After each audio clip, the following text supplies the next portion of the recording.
O Senhor esteja convosco. Ele está no meio de nós. Proclamação do Evangelho de Jesus Cristo segundo Mateus. Glória a vós, Senhor. Naquele tempo, disse Jesus a seus discípulos esta parábola: O reino dos céus é como a história do patrão que saiu de madrugada para contratar trabalhadores para a sua vinha. Combinou com os trabalhadores 1 moeda de prata por dia e os mandou para a vinha.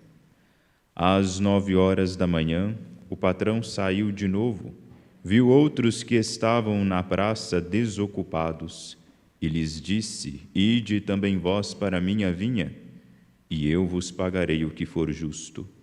E eles foram. O patrão saiu de novo ao meio-dia e às 3 horas da tarde e fez a mesma coisa.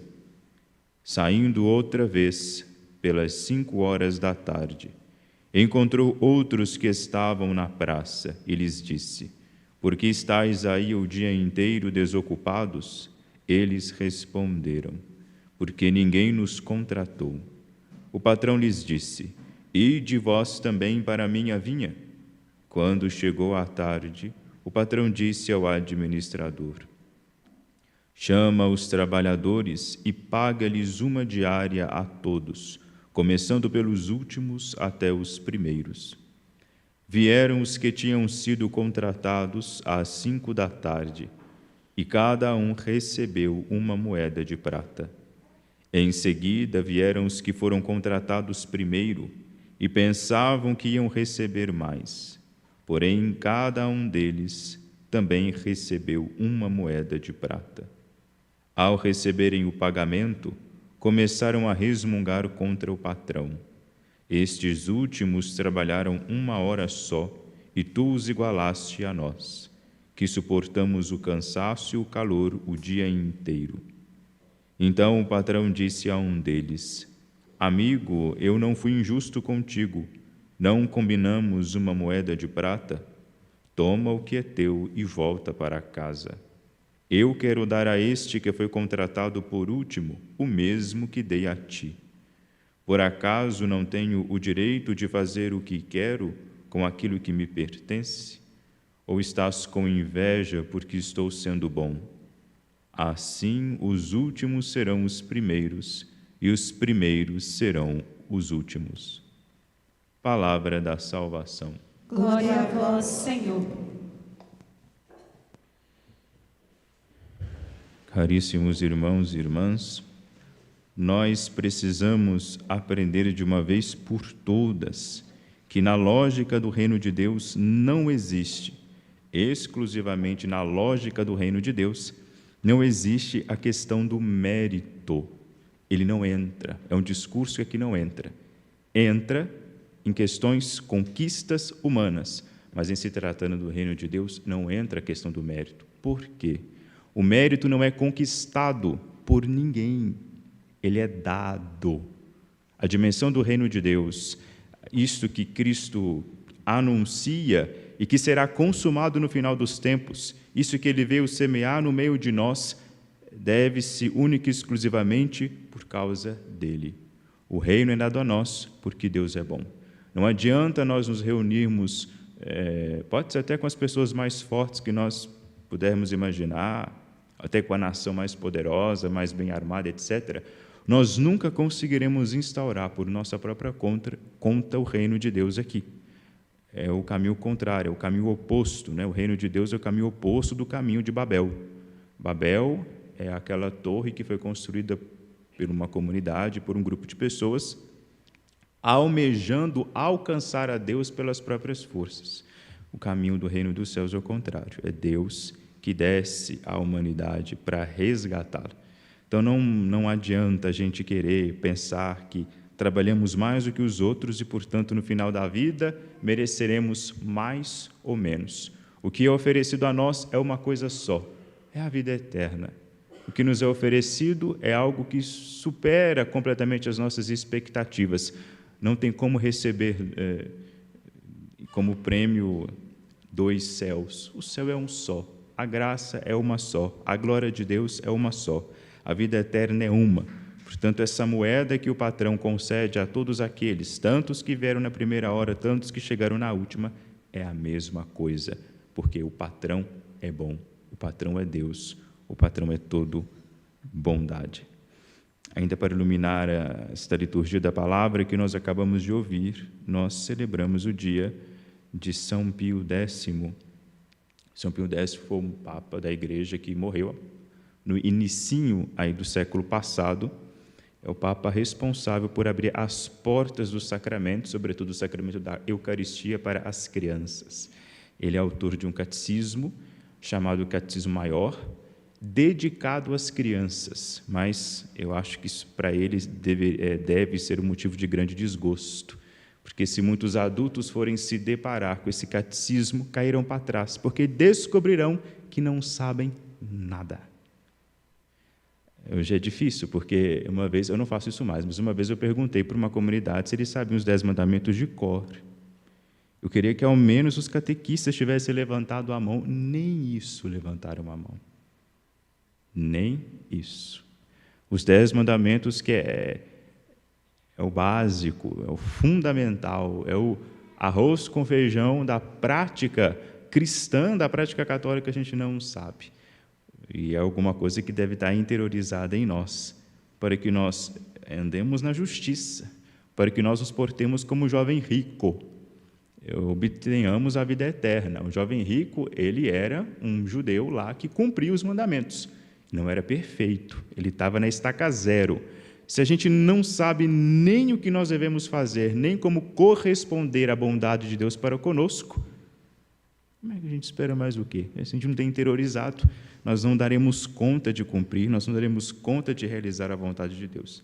Inclusive, essa era uma preocupação de São Pio X. Ele monta o seu catecismo, não só o seu catecismo, mas ele tem algumas encíclicas na qual ele instiga o conhecimento da doutrina, da Igreja como um todo. Porque a fé, o primeiro passo da fé é o conhecimento. A fé, ela não é uma coisa que caminha sozinha, vamos dizer assim. Ela é uma sementinha que precisa ser regada. E quanto mais eu conheço a Deus, evidentemente, mais eu tenho oportunidade de aumentar a minha fé. Mas eu preciso antes conhecer.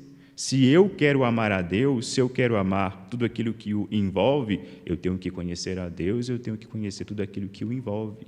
Se eu sou católico, evidentemente, professo essa fé, eu não posso admitir a minha ignorância com coisas fundamentais da fé que eu digo professar, porque senão a gente começa a meter os pés pelas mãos e começa, não conhecendo aquilo que nós acreditamos ou não, começamos a querer abraçar tudo ou a desprezar tudo, sendo que na Igreja nós já temos um caminho sólido.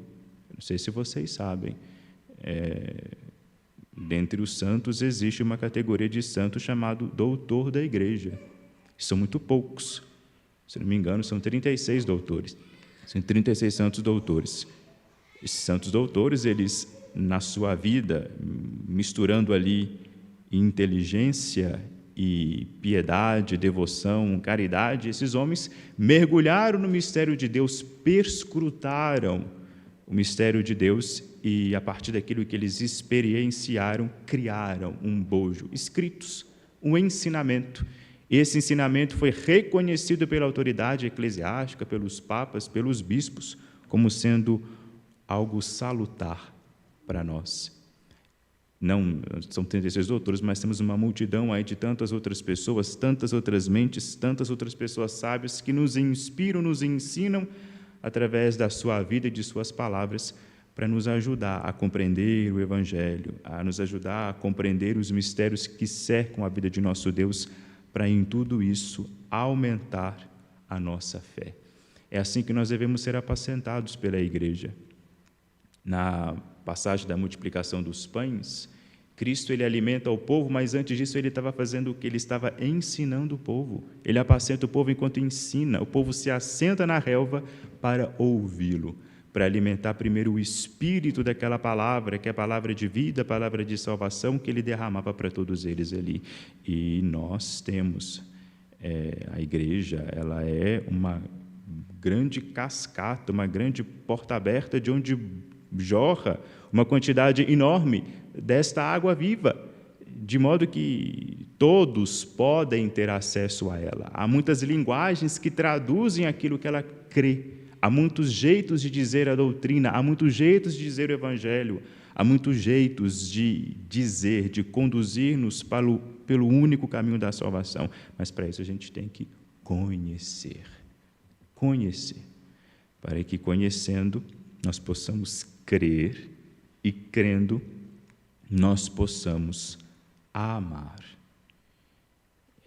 São Pio X escreve, ele diz, lamenta, isso em 1905, numa encíclica que ele escreveu, dizendo, pegando da Sagrada Escritura para si, aquela passagem que diz: meu povo padece por falta de conhecimento. Isso é uma verdade, era uma verdade naquele tempo e hoje nem se fala.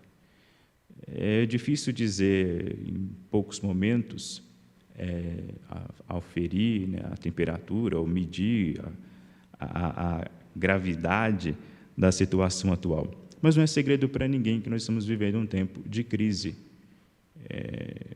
Eu não quero nem entrar no mérito daqueles que não sabem nada, mas querem dar opinião sobre tudo.